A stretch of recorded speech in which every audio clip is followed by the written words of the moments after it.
Hi everyone, Miss Sarah here with, we're reading Escape from Mr. Lemoncello's library, and we're on chapter 19, so let's continue. Oh, Mrs. Tobin, Akemi called out. I need to use my library consultation. You're sure about this? Asked Kyle. That's the beauty of being a team. After we burn through mine, we'll still have yours. The hologram librarian appeared and advised Akemi that Huckleberry Finn by Mark Twain was the book located right underneath the holographic image of Dr. Seuss and the Cat in the Hat. After Mrs. Tobin vanished, Kyle and Akemi used their desktop computer to find the call number for Huckleberry Finn. Kyle grabbed a pen and scribbled it down on his palm. Are you going to do what I think you're going to do? Said Akemi. Yep, I'm going to float up there, hoist myself into that nook where the hologram is, reach over to the window, push it open, and stick out my hand. Technically, I will have found a way my way out of the library. Nothing in the rules says anything about how far outside we have to get to win. You could fall. I don't think so. I'm wiry like a monkey. Seriously, Kyle, it isn't worth it. Yes it is. Did I mention I want to win? You should improvise a safety harness, suggested Sierra Russell. Huh?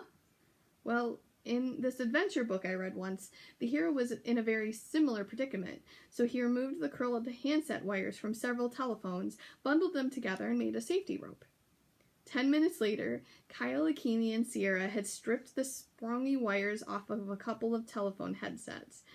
They looped the cables around his waist and tied the other end to the handrail of the hover ladder. When fully extended, the safety rope would stretch out a little more than 20 feet. It should work. Be careful up there, said Akemi. Yes, said Sierra, who wasn't reading her book anymore. Apparently, watching a real-life person risk his real-life life by doing something really, really scary was one thing more exciting than reading. Kyle locked his feet into the hover ladder's ski boot brackets. Here we go. Serious adrenaline raced through his body as he tapped the call number for Huckleberry Finn into the hover ladder's book locator keypad. When you open the window, said Akemi, just shout, I found out the way out, and we win. Right, said Kyle, all three of us. Huh? Hey, Sierra came up with the safety rope idea. She's on our team too now. Fine, whatever, just don't break your neck. Not part of the plan. Kyle pressed the enter button on the control panel. The platform floated up off the ground and drifted slightly to the right. Be careful, said Akemi. Watch it.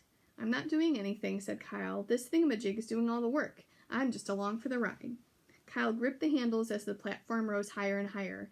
He sailed past books by Tolstoy and Thackeray.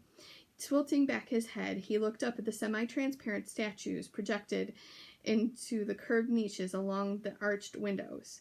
They were a weird mix. A thoughtful African-American man in a three-piece suit and bow tie. A guy with long curly hair, old-fashioned clothes, and a looking glass. A long-haired dude in a scruffy shirt hiding behind cutouts of the letters P and B, and a bald guy with a beard. Since the statues were really holographic projections, they had chiseled-type labels floating in front of their pedestals identifying who the famous people were. The ones closest to Kyle were George Orwell, Lewis Carroll, Dr. Seuss, and Maya Angelou. When he continued to climb, Kyle could hear the soft whir of the electromagnets invisibly lifting him toward the ceiling. And then he heard something much louder. What a ridiculous idea! Charles Chiltington. He was standing in the second-floor balcony at the far side of the rotunda. You know, Keeley, I thought about doing the same thing, but then I noticed something you obviously overlooked. There's a wire mesh security screen on the other side of those windows. The levitating platform stuttered to a stop. Enjoy staring at the ceiling, Keeley. I'm off to win yet another game. Kyle ignored Chiltington and grabbed a hold of the ledge beneath Dr. Seuss's berth. He tried to haul himself up, but his feet wouldn't budge. They were locked in place by those ski boot clamps.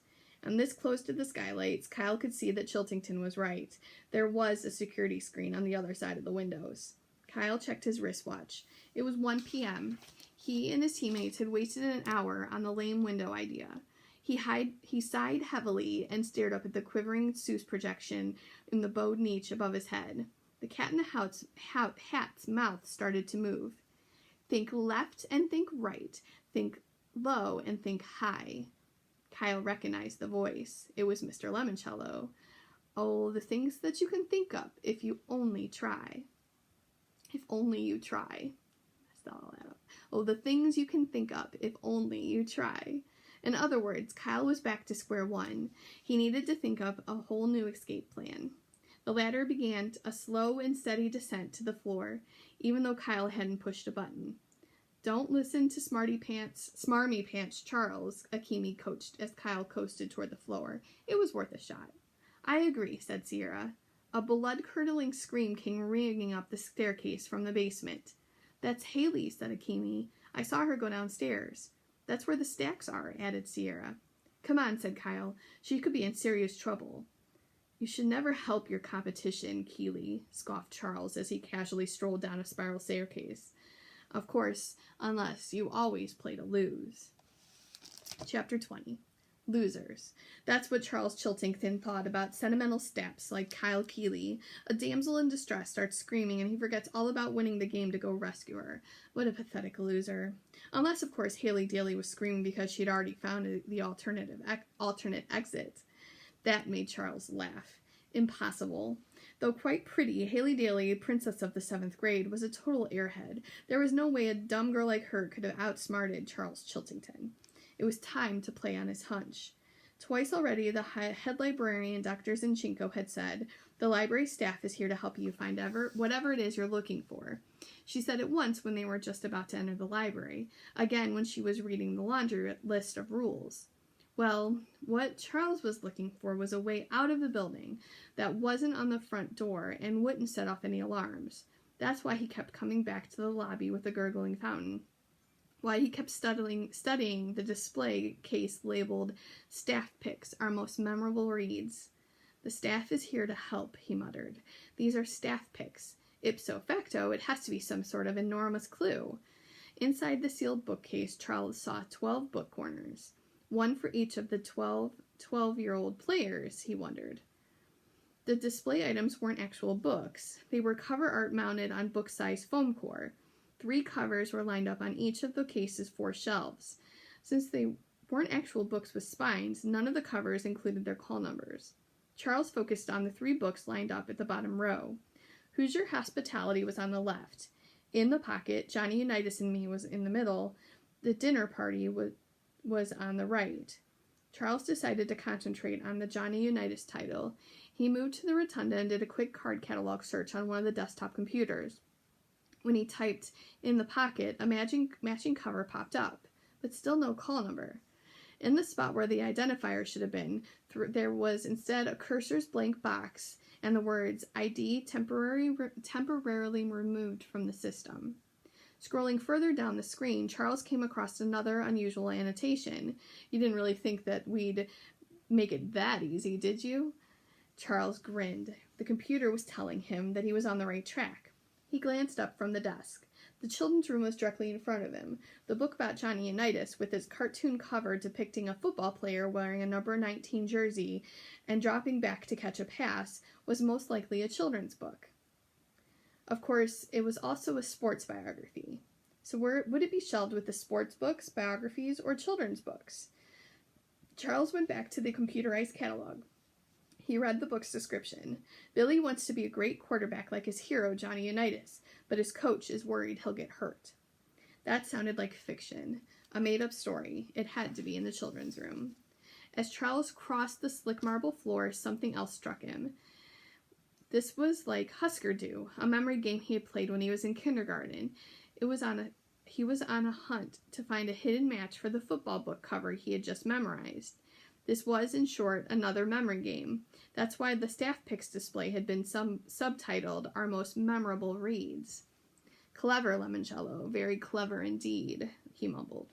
Charles entered the children's department. It didn't take him very long to find the book because "In the Pocket" was propped up on a miniature stand on top of the shelf. "Found it," Charles proclaimed. Then, savoring the moment, he picked up the book and read the title out loud. "In the Pocket, Johnny Unitas and Me." All of a sudden, a row of animatronic geese tucked in a corner of the room started honking and singing. "They call him Mr. Touchdown. They call him Mr. T." The squawking birds startled Charles so much that he dropped the book. When he did, a 4x4 card fluttered out from behind its cover. Charles bent down to pick it up. Printed on the card was a black and white silhouette. A quarterback wearing a number 19 jersey, just like Johnny Unitas, was arching his arm to throw a pass. Charles grinned. Oh, this is what it looks like. There's the image from the card. Charles grinned. He was definitely on the right track. He tucked the silhouette card into his pocket and hurried back to the lobby to memorize more book covers. All right, guys, that's it for today. I hope you had a good time listening, and I will see you again soon. Bye-bye.